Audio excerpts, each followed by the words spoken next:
Hey, I'll be with you in a second.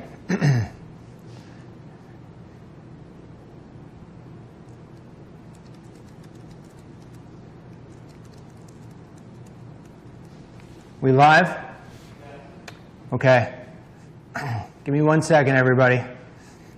Trying to put some final touches on.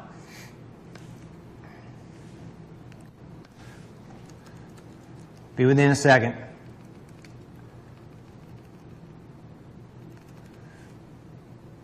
Going to send out the alert so people know. And boom. Alrighty. So I don't even know which camera I should be looking to. I guess I'm looking into this camera right here. All right. Actually, Tim, do we have camera 3? Makes it a little bit easier for me. Do we have camera 3? Can we put that on me? We're doing a little test here. We're trying to see how it works from our kitchen. We've been putting up cameras and lights all day. Unfortunately, we're running into a little bit of a headache, if you will, with some of the technology here. This shouldn't be the case, but it is. Anyway, so we're going to talk about a couple of different things today. Hopefully, maybe, Harlan will be joining me because that was the plan. He's here in the building, and he's trying to fix some sort of audio problem, which shouldn't be a problem, but it is. So anyway, we're going to go over a couple of different things. First of all, I need to give you a big, huge apology. In fact, I'll tell you what, Tim, before we get into that, while we let the crowd build here a little bit, why don't we do this? Why don't we show them our different camera angles? Let's go to camera number 1. Okay. That's not camera number 1. That's camera number 1. There you go. So we're trying to incorporate the entire kitchen in here. And what's the story? I'm wireless, so I figured the XLR to work for me. It's a dedicated program. So you're wireless. What does that mean? I may cut out. Okay. Well, you might as well come on in because you got the schedule, right? Anyhow, so you can see, oh, now you're blocking me completely, so we've got to move the chair back like we had it yesterday. Okay. So you can see we're trying to incorporate the entire kitchen in here for the walk and talk. We will have it here at different times during the week. Go to number 2. Yep, then you'll see that will be my direct cam. And then go to number 3. We got different shots here. We got this. Then let's get Harlan in there. There you go. Got a couple of spots there. So you see we're starting to decorate the kitchen here with some of the goldfish snacks that we have. We're also putting some of the other different stuff that you have sent us. So between this and the new studio in there, we'll have it. Another part that we'll have in here, while I'm letting the audience grow here, another thing we will have is when I interview people here for the walk and talk, when I have guests come in, you will wind up seeing, we'll have another television, we'll bring in another television in here, so we'll have a television with me. And also, you can see Prebus is still there. And from time to time, we are going to read some of the emails in there. So let's focus back in on Harlan for a second.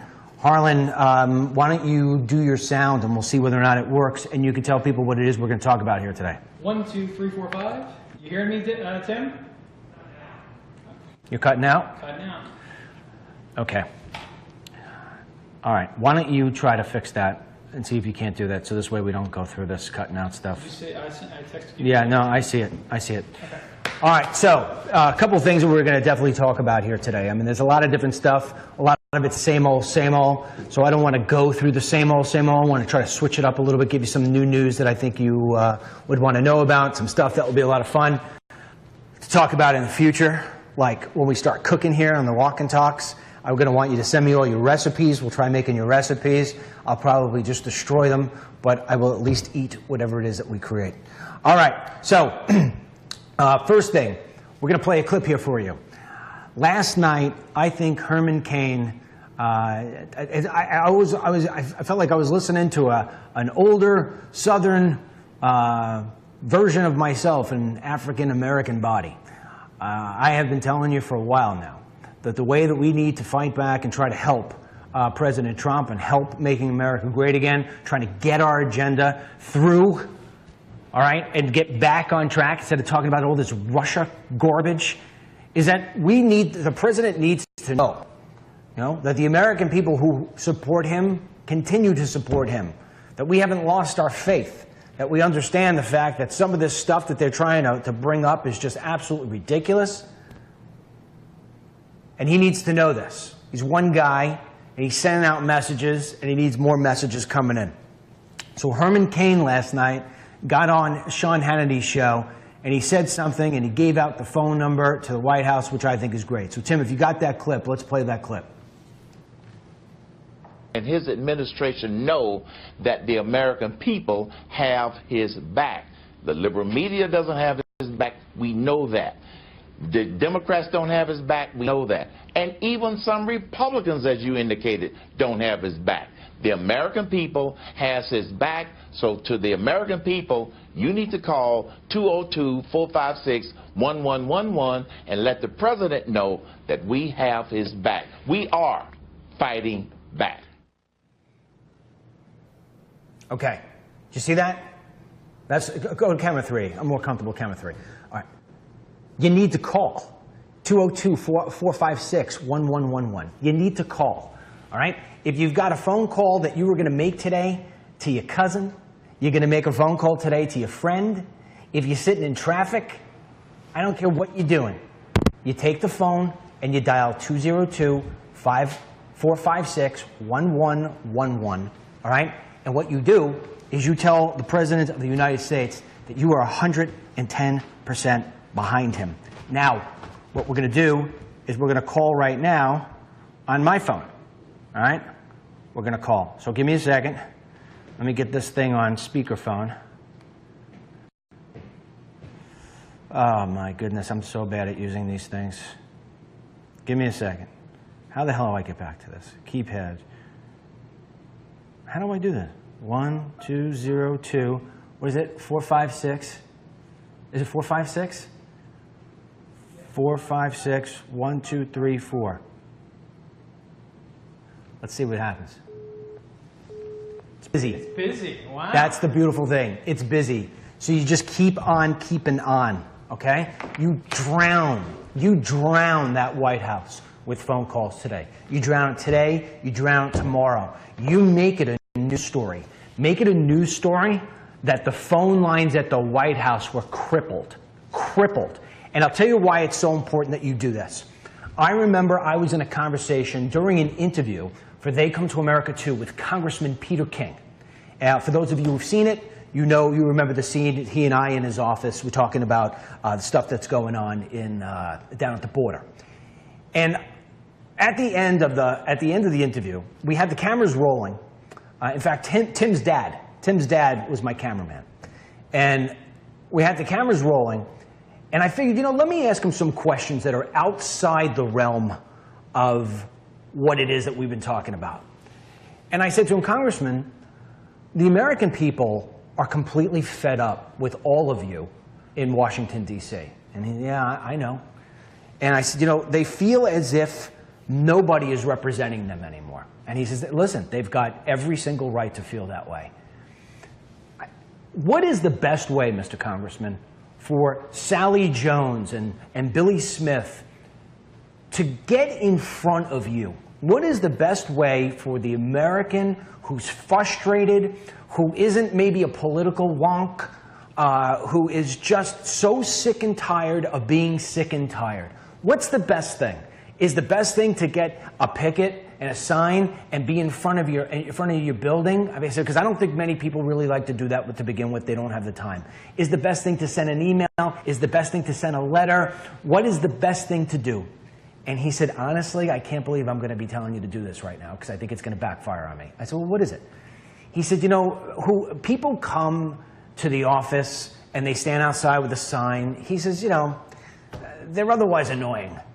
He says, they send an email. I get so many emails. We take a look at them when we can. Sometimes they put them on our desk. We're so busy, we go through them. He says, you send a letter, it gets mixed in with the different stuff that we get in. We get piles of letters like this. He says, but if you bust up my phone lines, he says, you just shut my day down. You shut my day down. If the people who are on my staff cannot operate, if the people on my staff are ready to pull their hair out because the phone will just not stop ringing, he says, that message is going to get to me because I'm going to ask I'm going to say, what the hell is going on?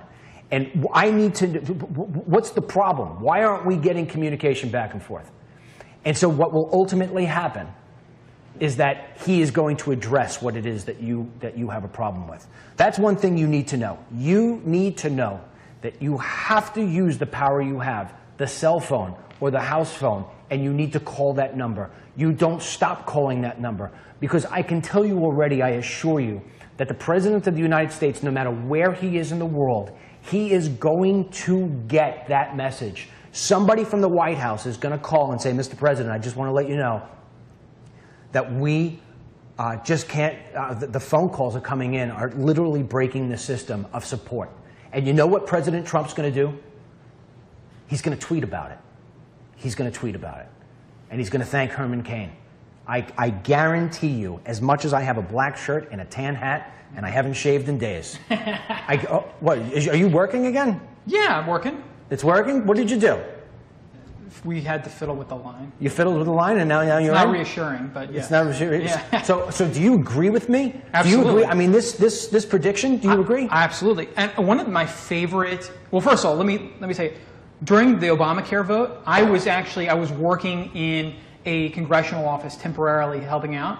And it was a Democrat that was on the fence. He was like a blue dog, mainstream Democrat. He was socially conservative, you know. And he was on the fence. He was thinking about not voting for the Affordable Care Act, Obamacare. And he got so many phone calls in saying, if you vote for this piece of trash bill, this is back in 2009, 2010, if you vote for this, we're going to vote you out.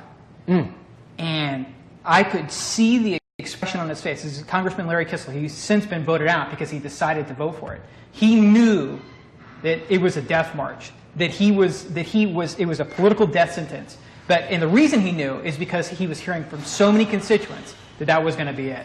Hold on a second. You could just bring that stuff to the kitchen table. Don't worry about it. Just don't hit any of the wires. Don't hit any of the wires. Just put it up over here. Ha! Gotcha. That's my daughter there.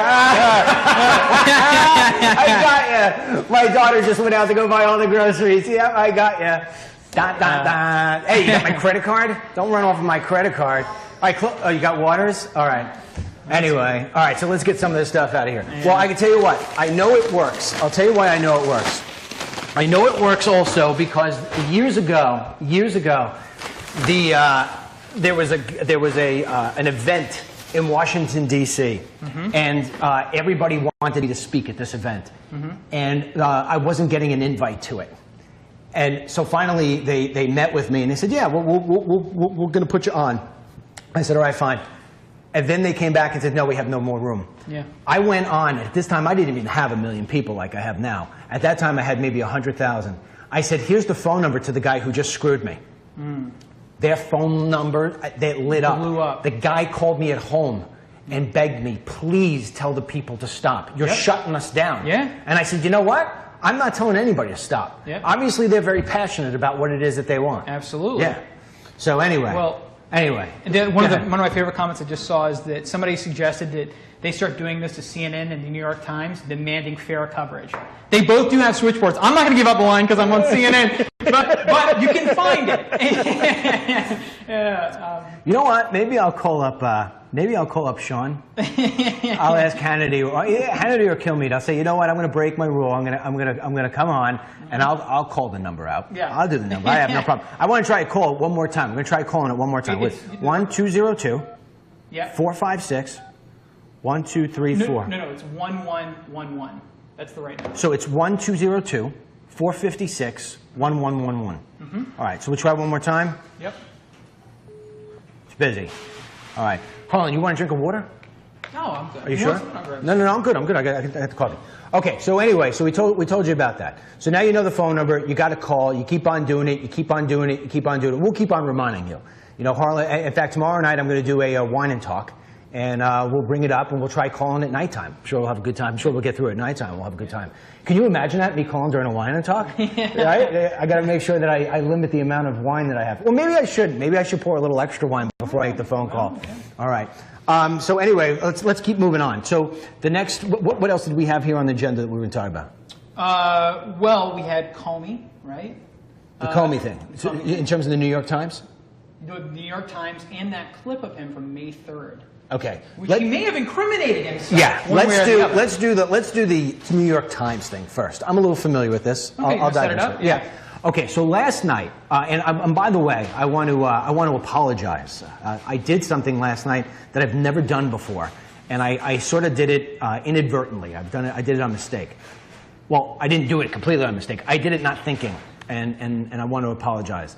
The last few days here have been absolutely insane, and they've been insane because the news cycle, the breaking news that's coming on with the special prosecutor and all the different stories that are coming out, whatever. Then, of course, yesterday we had the New York Times, the New York Times, the Times Square fiasco. Mm-hmm. I mean, so we're going through all that. Harlan's sitting here trying to he's got a deadline to get all this stuff all up and running. I mean, he literally took everything down and put everything up. So when it comes to the website and getting stories out, he's useless to me in the sense that he's just so absolutely caught up with all this stuff. My son got delayed. He was supposed to be home in the beginning of the week. His car broke down as he was about to get on the auto train. He got delayed, so I didn't have him. Anita is on vacation this week. So when it comes down to it, I have been basically doing everything with my writers on the website from the crack of dawn to the time it hits 12 o'clock. So last night, it wound up becoming like 11 o'clock, and I had not, in fact, just so people know, my daughter would attest to this, is that I'm in the car. She's driving. I'm in the car doing articles and sending things to people. Last night, while we were driving home, I actually dictated to her what the letter to the president was. Oh, yeah. She's like, "Oh, this is a great letter, Dad." I said, "Thank you." So I said, "Just save it. I want to make sure that I take a look at it before I send it." Well, I didn't get a chance to send it. Long story short, I didn't do it until 11 o'clock. And I'm so used to, after I put the letter out, I then send it to Trump's number one person. Yeah. And then I go and I put out the alert to the app. And I did that not realizing the fact that it was 10 after 11. And so I had one woman come in and say to me, "Dennis, I love you, but at the end of the day, you just woke up my baby. You know, it's not breaking news. You didn't need to send me at 11:15, you sent the letter." So my apologies for doing that. It's just so routine on me, and I was so tired at that time. Yeah. I was just like, I forgot it. So I apologize. But I can't remember. Oh, so while I was doing that, that's the other reason that distracted me. Last night, late at night, the New York Times put out a story, for those of you who haven't seen it, that they actually have a named source. This guy's last name is Witz. I can't remember what his first name was. But he basically said that Comey has told him, they're friends, he works at the Brookings Institute, which is a think tank, which is, as far as I'm concerned, completely absolute liberal. And on top of that, what they don't tell you is that they get their funding sources from all over the world, foreign nations, this Brookings Institute, of which many of them are Middle Eastern countries. But that's another conversation for another day, okay? So to that extent, this guy gets on the phone with one of the reporters at the New York Times and tells him that in the dinner conversations that he has had with Comey, that Comey said that he was very uncomfortable and I think it said unsettled with the behavior of the president. And that the president actually called him shortly after being in office and said to him, "Hey, when, by the way, are the feds going to put out some kind of message that says that you are not investigating me personally?"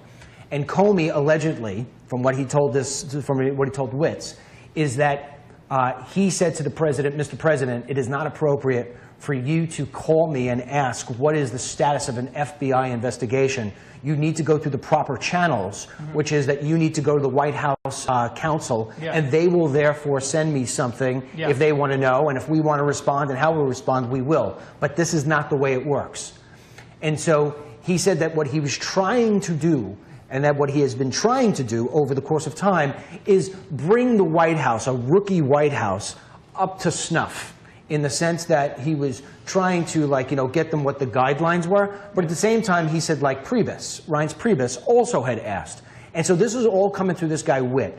And this guy, or Witz, I don't know how to say it.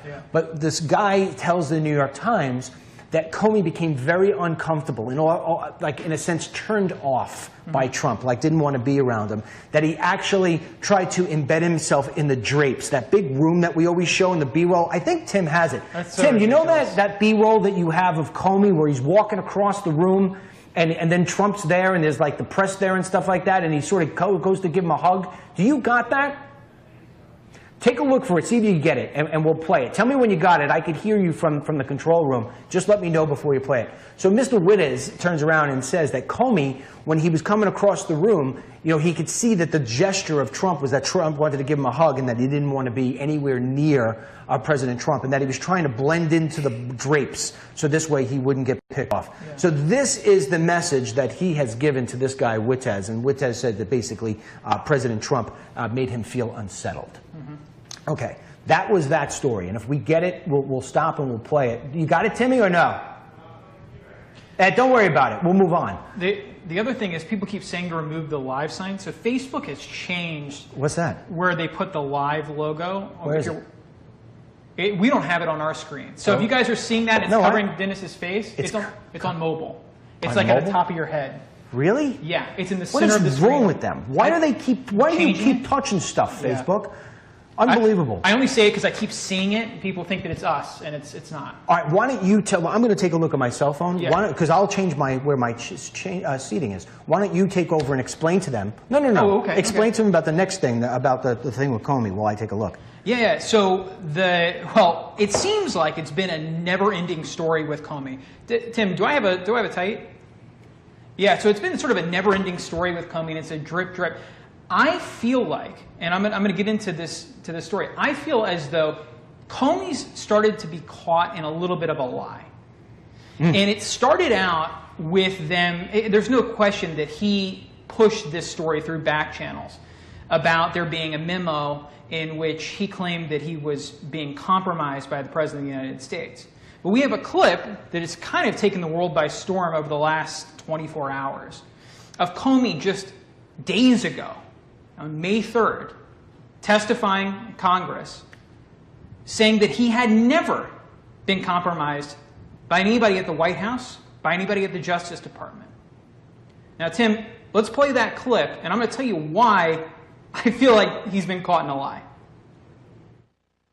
Senior officials at the Department of Justice opposes a specific investigation. Can they halt that FBI investigation? In theory, yes. Has it happened?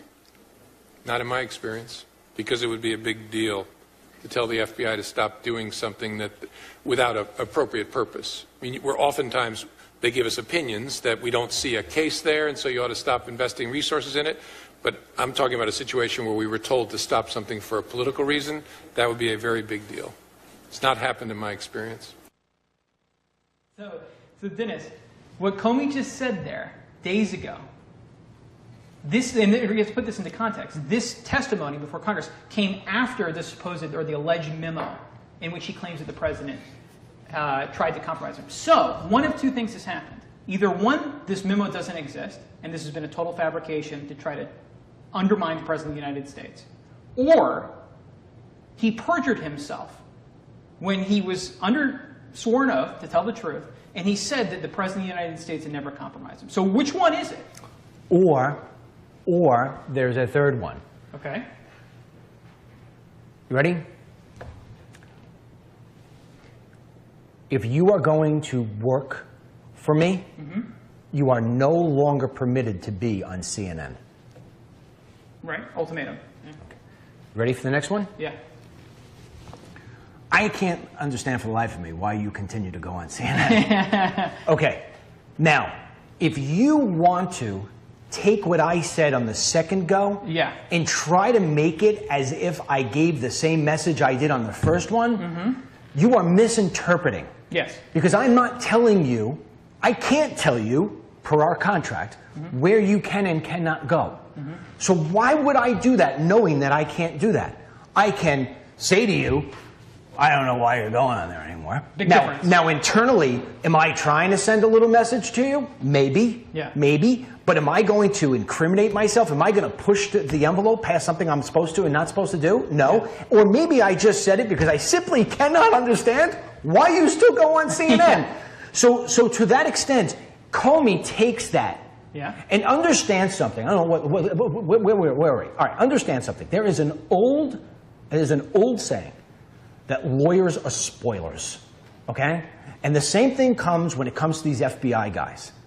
They sit there and they're taking all their notes. If he's going to sit there and take every single last thing literally, and that's the way he's going to make his notes, okay, and he's going to take things out of context, well, then if you're reading the letter and that's what he's doing is he's taking the notes as in, Dennis no longer wants me to be on CNN. No, I didn't say that. I said I can't understand why. That's the way Trump talks. Yes. So that's the third case scenario. So you've got what Trump did say, but it's completely misinterpreted in a way that now is making him look like he tried to stop an investigation. But the timeline's important. And this memo is said to have come quite some time before this testimony. So either he reconsidered what he wrote in that memo, or he perjured himself. If the memo is written as the memo claims it is. You don't understand what I'm saying? Yeah, but here's the problem. The missing part of all of this is Comey. Yeah. We don't, Comey hasn't stepped up yet, which I think is a little bit dirtbaggish, to be quite honest with you. Well, why would he? He's getting what he wants, right? Attention. And he's pissed off at his former boss. And he doesn't like Trump. I don't think he. Yeah, I mean, let's say, for instance, the stuff that this guy Wittes just said. Yeah.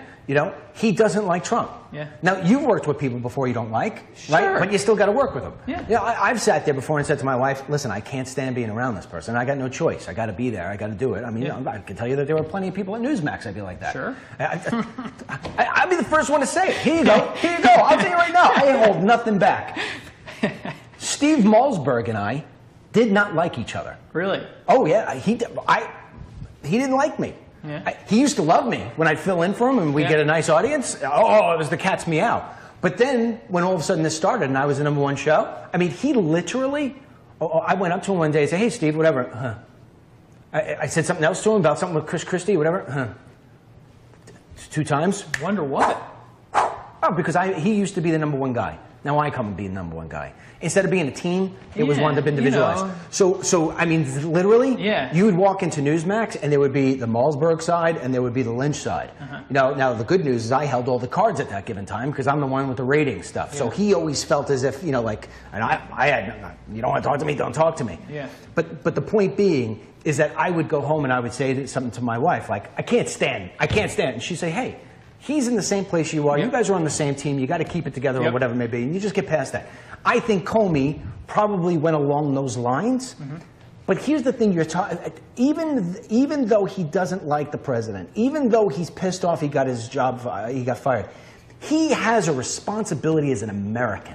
He sees how much turmoil this is causing. He sees with all these different things, there's national security stuff at risk. Absolutely. And he's letting it go. All he'd have to do is put out a damn tweet. All he'd have to do is get on television one time. All he'd have to do is anything and just say, listen, the guy said it, and he said it in sort of, loosey kind of way. I don't really think he was trying to do anything. This is over. Should Trump have handled the firing differently?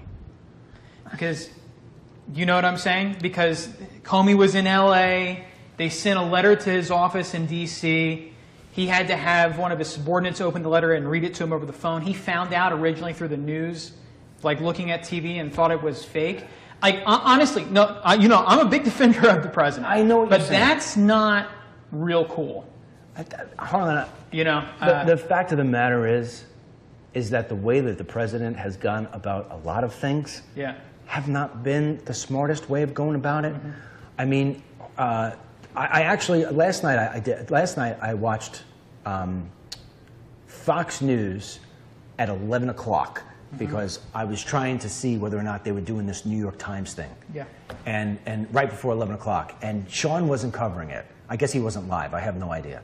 And Tucker came on, and so I'm rewatching Tucker's opening statement from 8 o'clock, and he said, the president isn't the best manager. The president, he's doing things reverse end that he should. He's sending out tweets that Dick Durbin said are ultimately going to hang himself. People are starting to come to where I was a long time ago about these tweets. They got to stop. he went about the firing of Comey in the way that he's been going about things his entire life. If anybody thinks that this guy is going to change the way he does things, he's not. He's not. He's not going to do it. The way he went about the ban was poorly done. The way that he shouldn't have tweeted yesterday that this is a witch hunt. He just keeps on doing those things. So there is a certain level, and Tucker said this last night, where he's bringing a lot of this stuff upon himself. But at the end of the day, whether he fired Comey by just screaming it out, "Hey, you're fired," or whether he sent him a letter, or whether he went through the right channels, the guy had to go. Yeah. That's the bigger thing. Here's the problem. They're treating Twitter and Facebook and a little bit of press that the White House team does as the only form of communication. And when they do when they roll out a big thing like the ban, or they roll out a big news event like the firing of James Comey, they should have talking points ready, and they should have reasons for why they're doing these things, an explanation to the American people, and not just flying by the seat of their pants. It's not that their decisions are bad, it's that the rollout is really bad. And I'm not sure, does that come from the top, or is it because they're incompetent people running his communications shop? I think from what I know about Donald Trump and the people who I have talked to over the course of time, he expects unbelievable amounts of loyalty. He wants more loyalty than he gives. Yeah. Okay? He expects loyalty, and he expects that you're going to talk about him in a good light. If you don't talk about him in a good light, go ahead, you go through the camera. If you don't talk about him in a good light and you don't offer that ultimate loyalty, then he has a problem. I'll have a water too, bud. Yeah. Then he has a problem. All right. Then he gets off. Then he gets off. I think that some of these White House staffers are a little bit intimidated by not knowing what he's going to do next. They're all feeling like they're walking on a bit of thin ice. Like, I'll give you an example. The Kimberly Guilfoyle thing. Yeah. She says that she was talking to him about this press secretary thing.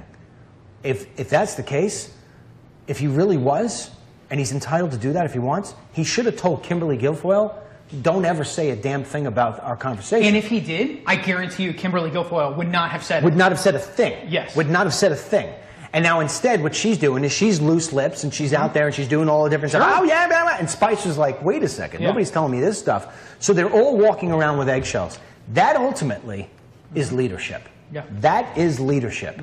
And so we are seeing where he isn't, look, at the end of the day, Donald Trump is not a perfect person. Who is? No, okay? So we're starting to see some of the things, because we're with him every day at this new capacity, where he does have some short change parts of his personality, but these aren't hard to fix. Yeah. Like you said, let's get into yesterday, right? Yesterday, Harlan and I are talking, and we were sitting here strategizing about the shows because we're starting to get into this next phase of getting ready.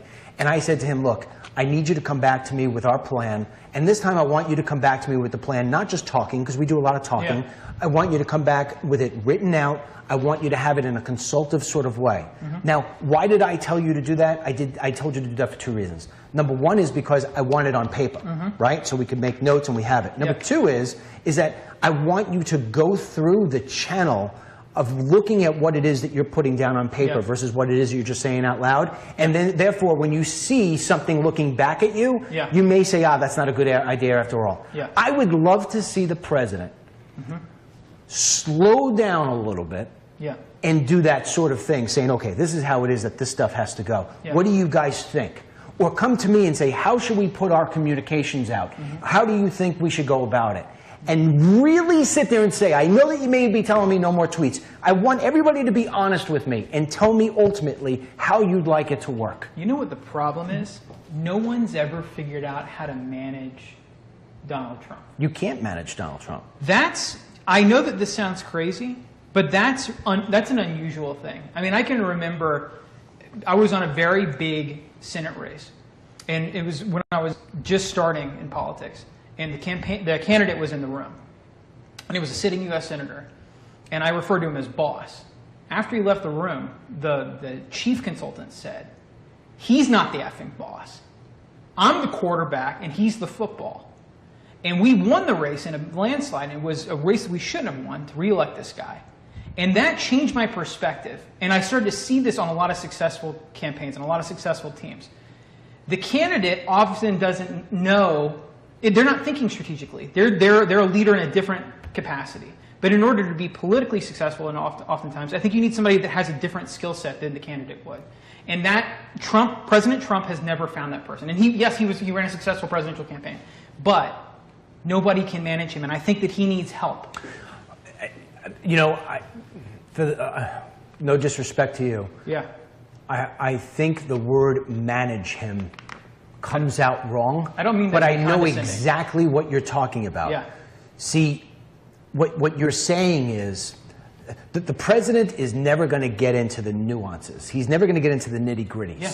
He's just not going to do that. Yeah. He is the spokesperson for the policy. He is the salesman. He really is. That's what he is, the salesman. Yes. Right? For many of the things that have to go on. Yeah, at the end of the day, he's the decision maker. That's another thing. No question. But what we're talking about here is that, let's say for instance the president were to pick me. All right? I would sit there and be like, okay, this is the way our messaging has to be. Yeah. All right? We are not, and he's not in the room. Right? Yeah. So it's all of us. It's what? The 3,000 people and all of us. We're sitting around. We're in a room. We're in a big auditorium. And I'm up on there, and I'm going to ask raise of hands, right? How many people? And I want you guys to use the little buttons if you like it. I'll be able to see it as it floats by. I don't know. Did they take that away? I don't even see that stuff anymore. They're messing with it. They're messing with this this stuff, product. right? I don't know why. Okay, so we're all sitting in a room. I'm sitting in the room with you guys. And I say, here's the way that it should happen. We are not going to have the president stop tweeting because that's going to take the life out of him. That's why we ran a poll today. Should he stop tweeting? Should he continue to tweet? Or should he tweet like DML has said, just about the issues? Okay? 80% of the people, I think, at this point have taken that poll and said, listen to what DML is saying. Keep tweeting with the issues. If we take away his Twitter, it's like taking away the beach ball from the little boy, okay? And I don't mean any disrespect in that. I'm just using an analogy. What we have to do as a team here, a communications team, is we need to help him get this message out, and we have to do it in the right way. He needs that tweet. He needs to see how many people share the tweet. This is why it was so important to him, Harlan, how many people showed up to the inauguration. This is why it's so important to him what his ratings are on television. He needs that. That's his fuel. So a lot of people blame him for that. A lot of people call it egotistical for that. I don't blame him for that. That's what gets him going. That's what gets him excited. Yeah. So we need to give him that level of excitement, but we need to control it. So this way he doesn't get out of control with it. So what we do is we're going to form that message every day. We're going to go to him with a couple of different tweet ideas and say, Mr. President, what do you think about these different tweets that go out for the day? When he picks the one that says, I want to send out a tweet that says, Comey is a loser, we say, Mr. President, the backlash, and this is where I don't think what I'm saying right here happens. Mr. President, the 3,000 of us have been together, and we've been thinking about this. And if you do go with the Comey is a loser, the one that you suggested, we did a raise of hands, and 2,900 of the 3,000 people that were in the room think that that's going to come back and hurt us later on. Yeah. We don't think we should do that. If you need to put something out to that degree, why don't we put something out that says, you know, it's really important for the intelligence community and the White House to have a cohesive relationship. We need to move in that direction. Why don't we do that? Well, I'm with you. You got to make him see the light. I don't think that's happening, Harlan. It's coming out this way. No, it's certainly not happening. It's me saying to you, put out a tweet today that says, Facebook sucks, I want it to die. And it's like you going away saying, oh my goodness, and this guy wonders why he can't get his numbers up. So do you think that the people that are currently in the White House, because there are smart people in the White House, including Ivanka and Jared, do you think that they're unwilling to confront him with these mistakes? Yes. Like the tweets? Yes. So, okay, so you don't think that they're in there telling him this all the time and he's just not receptive to it? There was somebody on television the other day, I can't remember who it was. It was a pro-Trump guy. Yeah. I think it was, I can't remember what it was. It was a clip, it was sent to me. The guy said the problem is that when you go into the White House, everybody's walking around, there's no coordination, whatever, and it's like people are walking around with President Trump like Mr. Magoo to make sure he doesn't do something that's just crazy off the wall. And I was like, wow, if that's really the way it's happening in the White House, that's a little scary. And they said, and then they were talking about it. He said, no, I just, because they don't know what he's going to do next. And going back to where I was trying to make the example, maybe I didn't make it good enough. There's no process. There's no way of getting the communication out based on a process. But see, the that's process before the before the words could go out, the outline has to be there. There's no outline. So Ivanka can't be at his side every single time. Yeah. So if he's sitting there and you're next to me, and I say to you, all right, Harlan, we're going to send a tweet right now because I'm reacting off Fox News, right? And I say, oh, send out this tweet right now. Comey is a loser. What happens is that person is afraid. Yeah. And they put it out. There's no red alarm. There's somebody who's got to sit down with him and say, listen to me. Actually, let me just go on my soapbox for one more second, because I want to say this. I thought about this the other day, and then I hand it over to you. If I had the chance to sit with the president for 5 minutes, what would I do? This is what I would say to him. I only got 5 minutes. He says to me, hey, listen, you've been sending me these letters. Everybody keeps on telling me I got to meet with you. Why do I got to meet with you? I am not going to sit there and say to him, you know, it would be really a good suggestion if you did mandatory E-Verify right now. I'm not going to waste my time with that. I got to get in the door. So the way I'm going to get in the door is I'm going to look him straight in the eye. Straight in the eye. I'm going to say, Mr. President, I truly believe that you can make America great again. I truly believe that you can have your face up on Mount Rushmore, which will stay with this world long after you're gone. But if we don't change certain things, little twists here, little twists there, we're never going to wind up having you on Mount Rushmore, let alone getting you into your next 4 years. And what's going to happen is long after you're gone, people are going to be joking about you. And nobody's ever going to think about the buildings you made. Nobody's ever going to think about the golf courses you built. Nobody's going to ever be crediting you for the wonderful children and grandchildren you have. They're always going to look back, and one thing's going to be remembered. Donald Trump was a joke of a president. That's not what you want your legacy to be. And there is a fine line right now between having your presidency be a joke and having your presidency be one that is worth Mount Rushmore. And what we have to do is control the narrative. If we could control the narrative, we will win this game. And the way that we control the narrative is we beat them with results, and we beat them with messaging that people want and they cannot deny. That's not what's happening right now. And I can help you do that better than anybody else, because here's the thing, Mr. President. I think like you. I act like you without some of the haywire stuff. I understand these problems and these issues. We think alike when it comes to it on how to fix it. And here's the biggest thing. I'm not intimidated by you. So when I see that you are going to put out something stupid like Comey sucks, he's a loser, I'm not going to allow Harlan to hit the send button. If you want that send button hit, you're going to have to fire me first. I'm done. Yeah. I walk out of the room, and you know what Ivanka says? How much does he want a year? That person, it doesn't have to be me. That person who says that to him, Harlan, Yeah. we're in. Nobody says that to him. Yeah. I think people are saying it to him. You do? Yeah. Okay. And I believe. Who's the president listening to? Who's saying that to him? I want a name. I find it impossible to believe. Who? Give me the name. I'm sure Kellyanne Conway's done it. I'm sure Steve Bannon's done it. I mean, I'm sure that Manafort did it back during the campaign. I'm sure. Well, I don't know about Corey, but I'm sure people have brought this up to him. How could they not? How could they not? I don't think so. Well, then then this undermines one of his primary talking points when he was running for president, which is that he knows to go out and he knows how to hire the best people. I don't think he knows how to hire the best people. Well, I have never agreed. That was a big sell. I have never agreed with that. Well, I have met some of the people he's hired. I don't think that. Yeah. You're going to tell me Roger Stone is one of the best people you can hire? You're going to tell me Manafort is one of the best people you can hire? You're going to tell me Corey Lewandowski is one of the best people you can hire? with Manafort and Michael Flynn's turning out to be not one of the best people that you can hire. with Manafort and with Roger Stone. Well, Manafort's a little bit more credible than Roger was, but they were part of the Reagan campaign. To me, I thought Manafort to me was a used car salesman at the worst end. They were part of the Reagan's 1980 campaign, and I think that they're effective communicators, and that's how they got their start. And I think that they have solid political instincts that a lot of other people don't.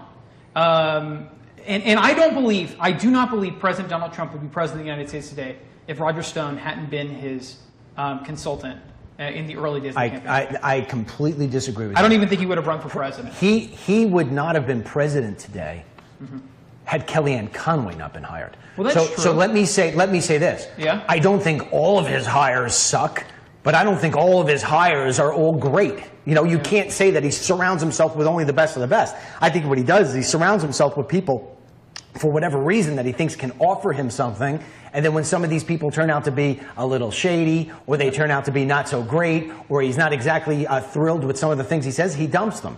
Yeah. Kellyanne Conway, Harlan, saved. Well, there's no question. And Bannon saved that thing. After Manafort, I think that thing was ready to blow up.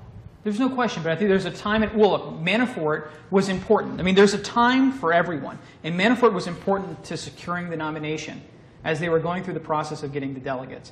And look, for a while there, it seemed like Ted Cruz's campaign was positioning itself to challenge him and to upend the rules at the... So, my point is, yes, you're right, that Kellyanne Conway was integral to him winning. But I believe that Manafort was, and he served his purpose. And I think Roger Stone served an early purpose. And one of my big takeaways from studying Secretaries of State, Chiefs of Staff, is that they need to know the president's weakness. Yeah, and I just gave it to you. Well, you could look at President Ford. Two of his chiefs of staff were Donald Rumsfeld and Dick Cheney. Two extremely powerful, no BS guys. And one of Ford's biggest problems is he's a former legislator, and so he wanted to meet one-on-one with every person. And they realized that that was impossible and that they had to manage his time better. And so they stood up to him to do it. One of President Donald Trump's biggest problems is that he wants to over-communicate. And he feels as though that's been justified because he won the presidency. But I feel like in many cases he won the presidency in spite of that. And nobody's talking about taking the Twitter away from him. It's just, as you said, going through a process. And I know you don't like that word, managing, but that's what this is. It's having the guts to stand there with the president and say, look, Mr. President, you trust my instinct. That's why you hired me.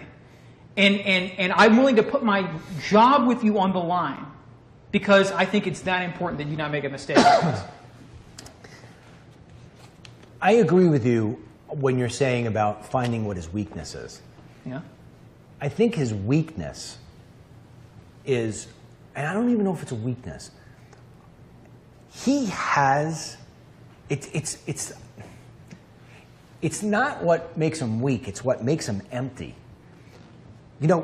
He said that Comey is a showboat, and I don't mean this with disrespect, but, look in the mirror, Mr. President.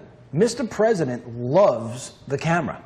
Mr. President loves the focus to be on him. Yeah. No, I'm not saying it as a of course. bad thing. No, I'm backing you up. It's that if he is not getting the love, if he's not getting the attention, if somebody's draining the attention from him, he doesn't operate well. This isn't something new for me. I've known this all along. He needs to be the guy in the room who's getting the cameras on him. So to manage that weakness, if you will, if you want to call it a weakness, it also happens to be a strength because when he says something, people want to listen. Yeah. They want to listen either because it's uplifting, it's either funny, it's either not said correctly. I mean, I'll give you a perfect example. Yesterday he put out a tweet. I got the same problem. I misspell things all the time. There was the tweet, counsel was spelt with a C instead of an S. he's got this way of saying things that are so imperfect, and so people are just entertained by it. They're entertained by it, they're encouraged by it, they're lifted by it, and sometimes they're ready to fight because of it.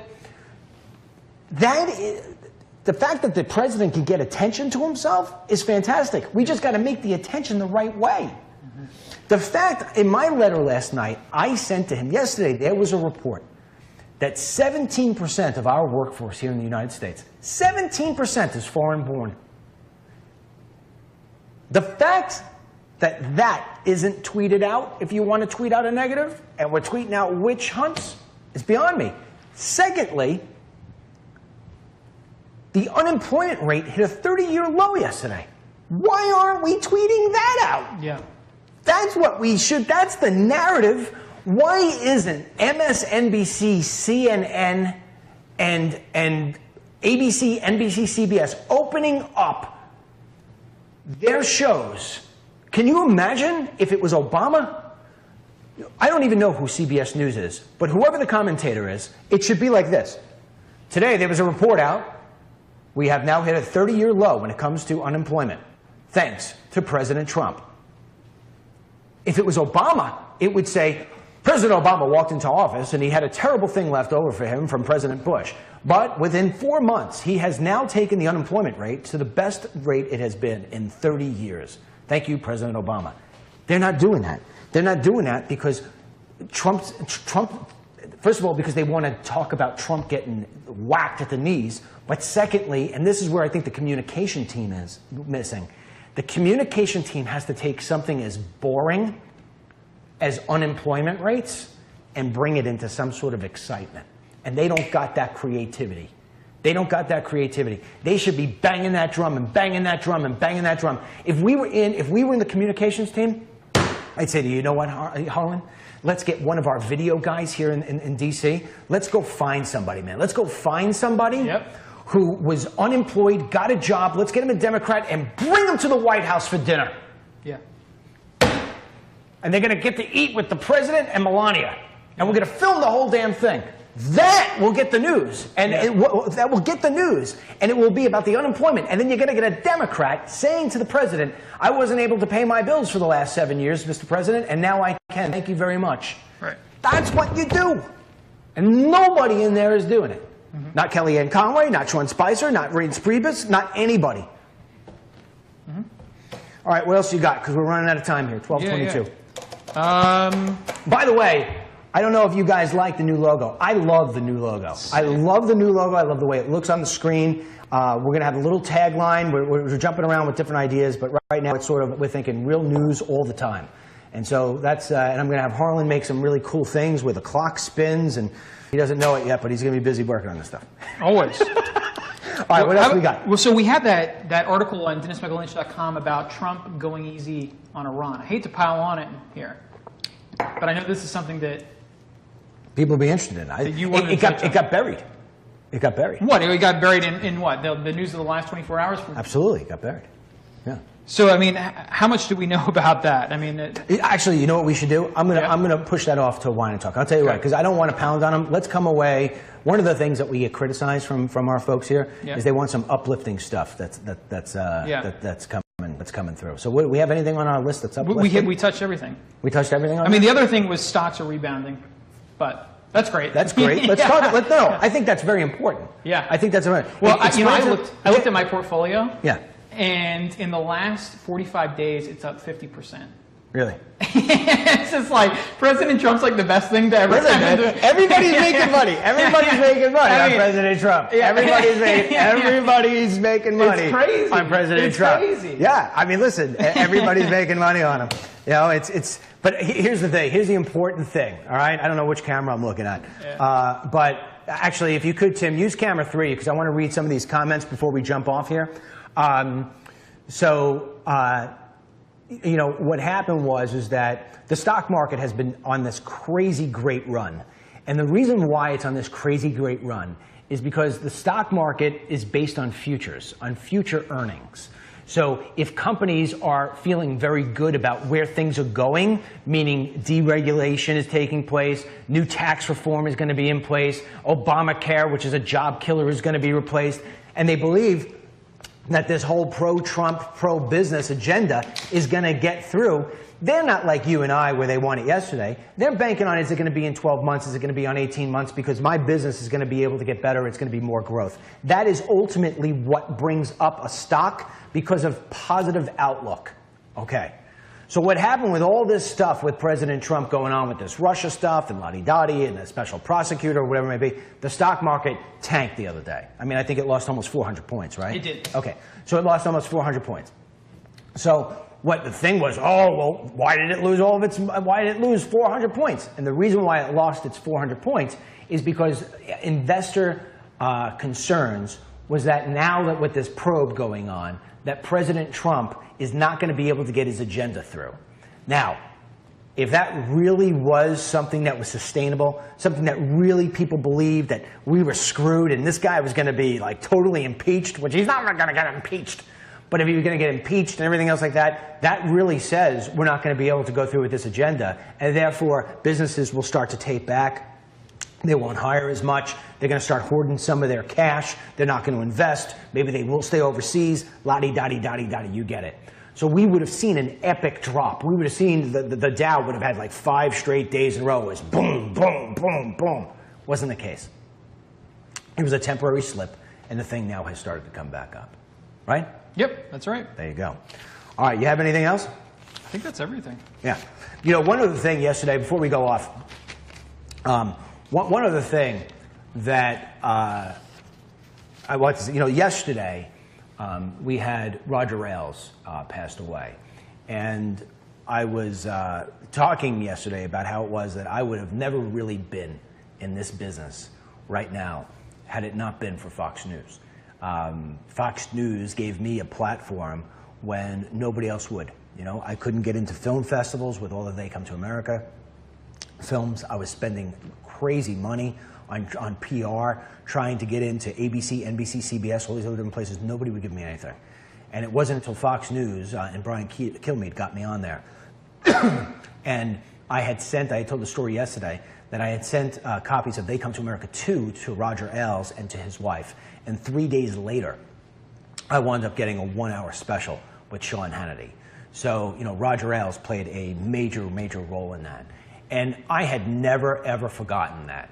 And one of the things I forgot to say yesterday, for, filling in for the gaps for a lot of people who do not know about my particular history prior to the election, because I know a lot of people started to jump on you know, the DML page and started following me around the election time. Losing my voice here. But one of the reasons why I no longer have my my Newsmax television show is because aside from what I've told you before about on a Monday I was reporting about Hillary, then on Tuesday I was told I was no longer allowed to report on things that I wanted to report on, and then on Wednesday they pulled me off the show with Harlan being my guest, sitting across from me like he is now. They pulled me off the show while I was giving a monologue about how I was not going to agree not to report things about Hillary Clinton. One of the other things that what happened that day, which triggered me off going into that direction, was that the CEO of Newsmax, Chris Ruddy, wanted me to play a hit piece about Roger Ailes. And there was no way that I was going to play a hit piece about a man who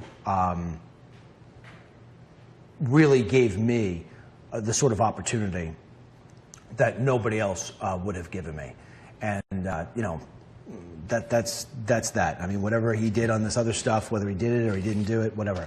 But you cannot take away from this man of the incredible things he did, especially when it comes to America. I don't think people understand how important Roger Ailes was. Prior to Roger Ailes starting Fox News, conservatives did not have a voice on television. It was left, and there was nothing else. Yeah. And thank goodness. I mean, George Bush Sr. came about and said that he doesn't think he would have been president had it not been for Roger Ailes. So keep that in mind. All right, so I'm going to end off on this. It's 12:29. We're going to go exactly 1 hour, and that's it. I guess the important thing here is to tell you that tomorrow night we will have our Wine and Talk. I'll probably do that sometime around 8 o'clock. Keep on going to DennisMichaelLynch.com all day. We've got great articles. My son is now back, and he's spearheading a lot of that stuff. He's a talented guy. We're training a lot of stuff there. If you haven't gotten the DML app, you got to get the DML app. I mean, yesterday I got a lot of emails from people coming in saying, DML, you were in front of all this news all day long and everything. Thank God I had the app. I mean, this thing is the best thing in the world. If you don't have it, please go get it. You get it by going to the iOS store or you go to the Google Play Store, you search for DML app, you download it, you put the notifications on, and periodically once a year I'll send you a notification at 11:15 at night. But most of the time, that's what I said last night. But most of the time, we do it a couple times during the day with breaking news. Other than that, you're always going to have stuff going through the app, whatever. And so let us know what you thought about the kitchen setting here. All right, did you like it? Let us know what you think about the new logo. Do you like it? Be delicate, because my daughter came up with it, and I also loved it. Once I saw it, I said, that's what I want. So anyway, we've got it. So you do that by you go up to the top and you use the Submit News button and send us something from there. So each day that I do this, I make sure, I'm not going to read the Priebus stuff today because we waited too long, but I will go and read some of your stuff here because Miss Mary tells me I have to all the time. Here we go. You love the kitchen setting, Teresa says. Thank you very much. Whoa. Whoa, Roxana, that's not going to work. Next, who do we have next? All right, so we have Love the Kitchen. Kitchen sound is great. Yeah. We've got Love It All. No Lieberman for FBI, okay? That may be something that we talk about tomorrow. Great walk-in talk. Love the kitchen setting. Love the kitchen setting. Why not free Soros? DML, thank you for your far left media. Is trying to bring us down. I like both. Love the kitchen setting. Like the logo and the setting. Fantastic. All right, it looks like everybody's happy. We thank you very much. Okay, until tomorrow night, may God bless you. May God bless our troops. May God bless the President in these United States. And may God bless Harlan Hill for fixing his sound. And Tim for fixing the cameras. And my daughter for bringing us the waters. Yes. All right? All right. Over and out.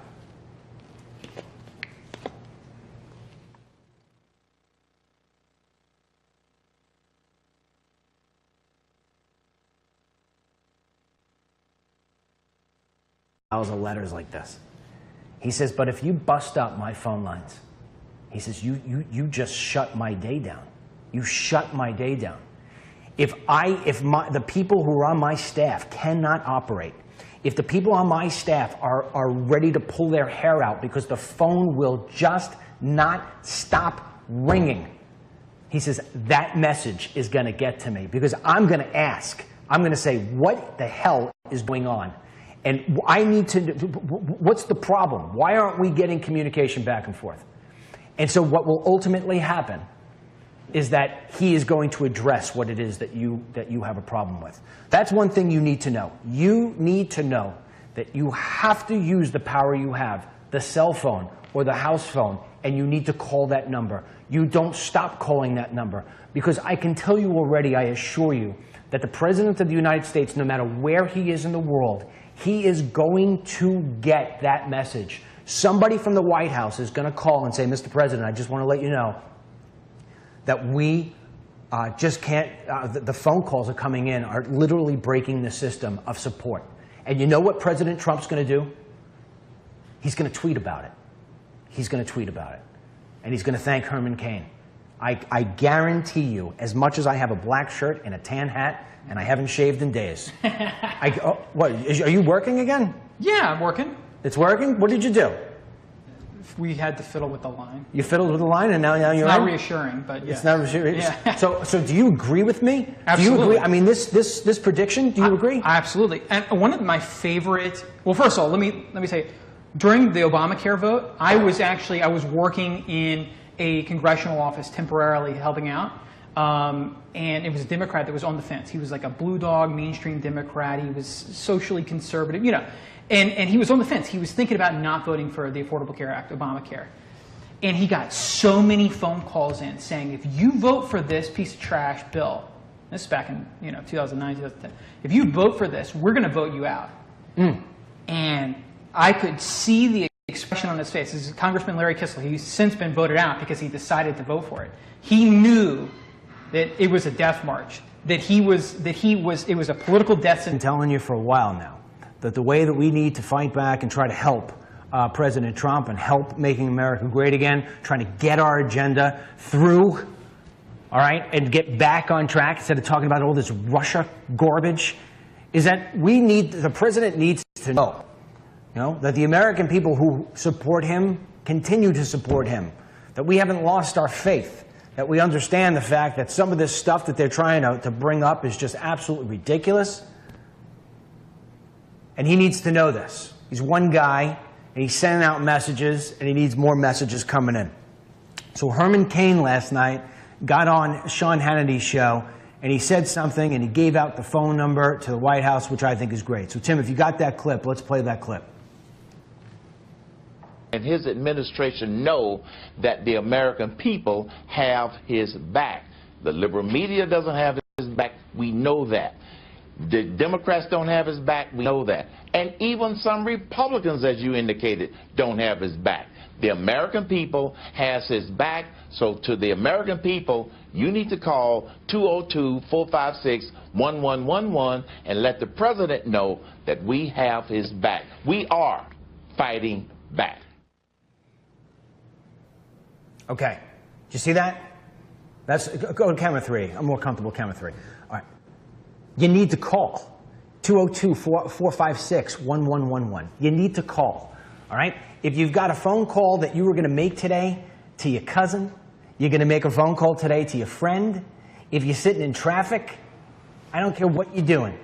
You take the phone and you dial 202-456-1111. All right? And what you do is you tell the President of the United States that you are 110% behind him. Now, what we're going to do is we're going to call right now on my phone. All right? We're going to call. So give me a second. Let me get this thing on speakerphone.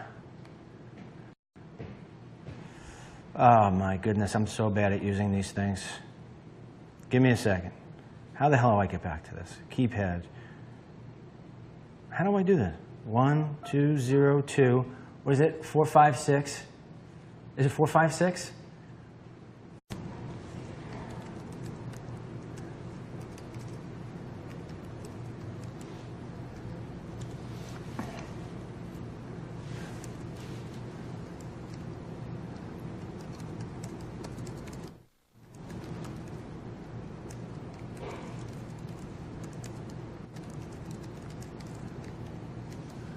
Hey, I'll be with you in a second.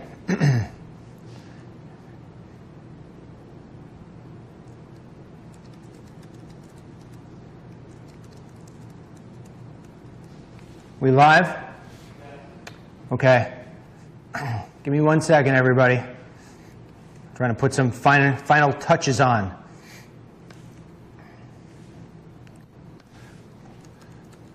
Be with you in a second.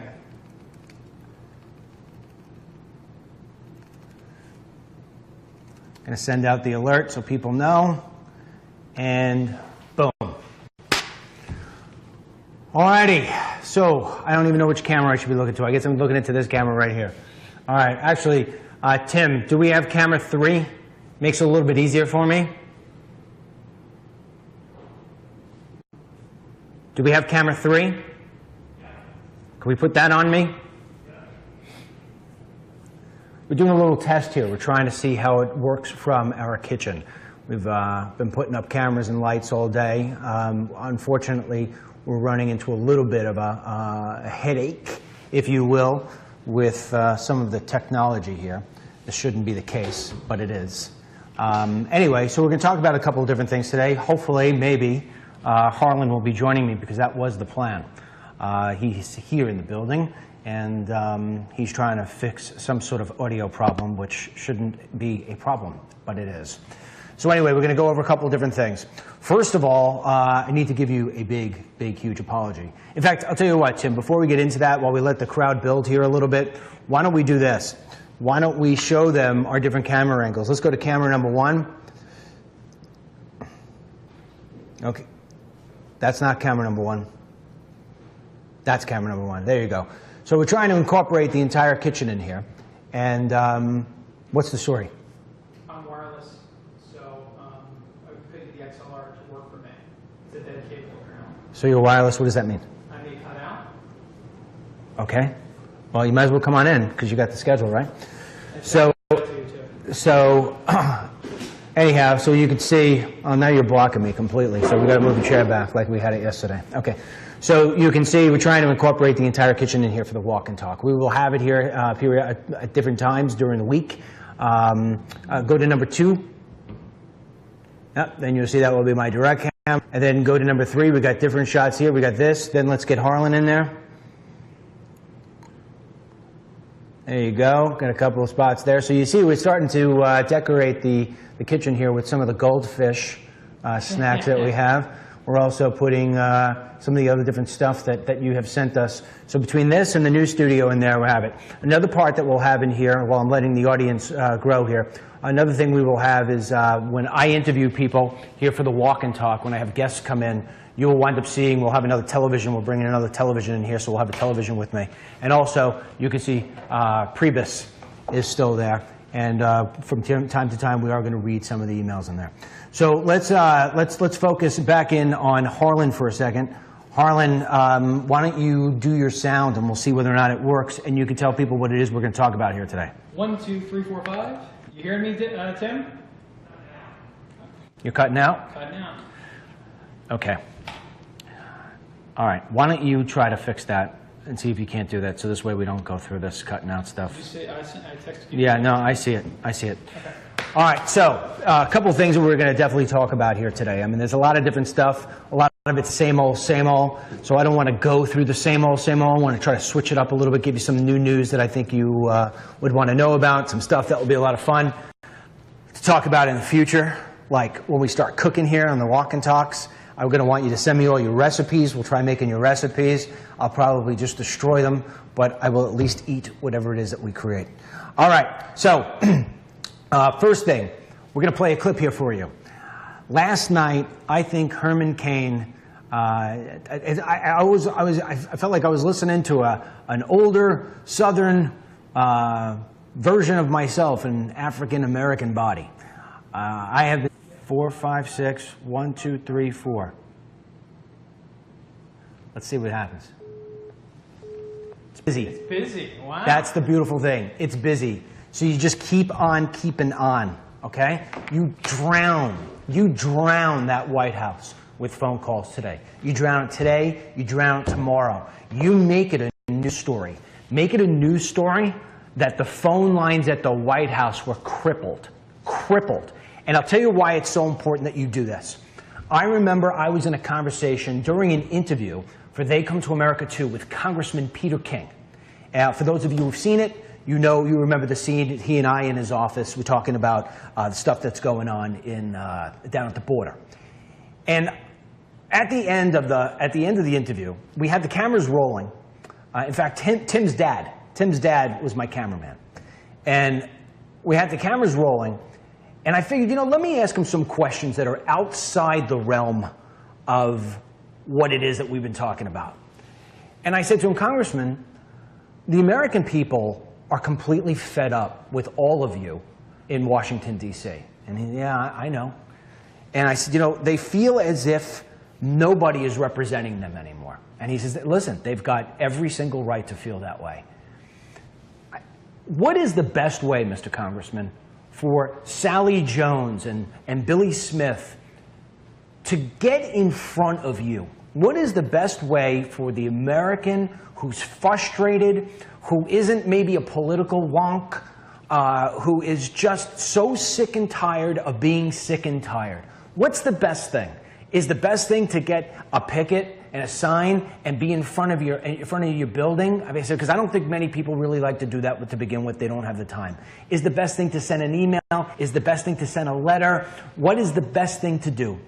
And he said, honestly, I can't believe I'm going to be telling you to do this right now because I think it's going to backfire on me. I said, well, what is it? He said, people come to the office and they stand outside with a sign. He says, they're otherwise annoying. He says, they send an email. I get so many emails. We take a look at them when we can. Sometimes they put them on our desk. We're so busy we go through them.